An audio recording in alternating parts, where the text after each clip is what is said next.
ஒரு காட்டுல அழகான மயில் ஒன்று வசிச்சுது. ஒரு நாள் அது காட்டுக்குள்ள நடந்து போயிட்டு இருக்கும்போது தண்ணியில அதோட முகத்தை பார்த்துச்சு. தான் ரொம்ப அழகா இருக்கிறதா நினைச்சுக்கிச்சு. அந்த மயில் அங்க நின்றுட்டு இருக்கும்போது ஒரு காடை அங்க வந்துச்சு. அந்த காடையை உதாசீனப்படுத்திட்டு மறுபடியும் நடந்து போக ஆரம்பிச்சுது. அப்போ பயங்கரமா மழையும் பெஞ்சுது.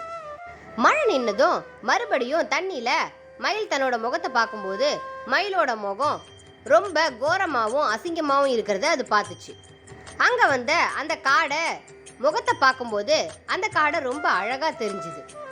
மயிலும் காடையும் தண்ணியில முகத்தை பார்க்கும்போது மயிலை விட காடை தான் ரொம்பவே அழகா தெரிஞ்சுது. அந்த காடை எல்லா பறவை இனங்களுக்கும் உதவி செய்யறத வழக்கமா கொண்டிருந்துச்சு. அதனாலதான் அந்த காடை பார்க்கறதுக்கு ரொம்ப அழகா தெரிஞ்சுது. தான் தவற உணர்ந்த அந்த மயில் அந்த காடை கிட்ட தலை தாழ்த்தி மன்னிப்பு கேட்டுச்சு. மயிலோட மன்னிப்பை ஏத்துக்கிட்ட அந்த காடை மயில் கூட நண்பனா இருக்கிறதுக்கு ஒத்துக்குச்சு. இப்போ ரெண்டு பேரும் அந்த குளத்துல முகத்தை பார்க்கும்போது ரெண்டு பேரும் ரொம்ப அழகா தெரிஞ்சாங்க. காடை போலவே அந்த மயிலும் மற்ற பறவை இனங்களுக்கு அன்னையிலிருந்து உதவி செஞ்சுது.